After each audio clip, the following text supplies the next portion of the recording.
చేయాల్సినటువంటి బాధ్యత ఉంది. చూపించి ప్రోగ్రామ్ టోటల్ గా సిద్ధం చేసుకోవాలి. అట్లాగే అందరూ కూడా ఇంటికి క్షేమంగా చేరేటట్టు మనం అందరూ కూడా ఇన్షూర్ చేసుకోవాలి. ఈ ప్రోగ్రామ్ లో భాగంగా ఇక్కడ వర్ధనపేట గారు పార్టిసిపేట్ చేస్తున్నారు. ఆయన కూడా హన్మకొండ జిల్లా కేంద్రంలో బిఆర్ అంబేద్కర్ గారి 135వ జయంతిని ఘనంగా జరుపుకుంటూ ఈరోజు నివాళులు అర్పించడం జరిగింది. బిఆర్ అంబేద్కర్ గారు ఎస్సీలకు విద్యారంగంలో, ఉద్యోగ రంగంలో, సంక్షేమ రాజకీయ రంగాల్లో రిజర్వేషన్లు అమలు చేయడం వల్ల ఈరోజు చదువుకునే అవకాశాలు వచ్చినాయి, చదువుకుంటే ఉద్యోగాలు వచ్చినాయి, రాజకీయ అవకాశాలు వచ్చినాయి.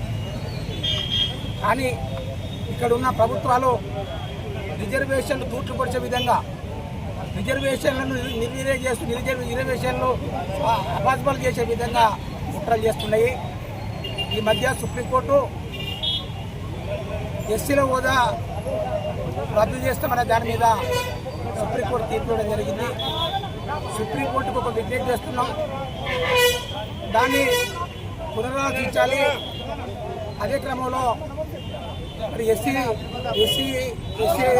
క్రిస్టియన్లు కూడా ఎస్సీ రిజర్వేషన్లు అమలు చేసే విషయంలో గౌరవ మందకృష్ణ మాదిగ గారు ఇప్పటికే చాలా దఫలుగా ప్రెస్ మీట్లు పెట్టి మాట్లాడారు. అదే క్రమంలో మరి క్రిస్టియన్లకు కూడా రిజర్వేషన్లు సీరియస్గా అమలు చేసే కోసం ఎంఆర్పిఎస్ గౌరవ మందకృష్ణ మాదిగ గారి పద్మశ్రీ మందకృష్ణ మాదిగ గారి నాయకత్వంలో పోరాటాలకు సిద్ధపడతామని, అదే క్రమంలో ఆ పోరాటంలో దళిత క్రైస్తవులంతా కూడా కలిసి రావాలని చెప్పి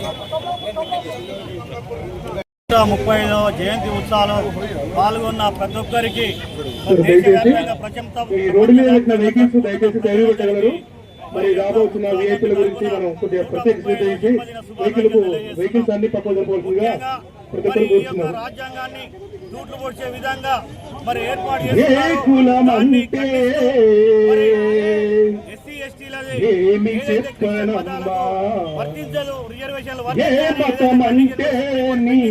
దాన్ని తీవ్రంగా ఖండిస్తున్నాం. దాన్ని ఖచ్చితంగా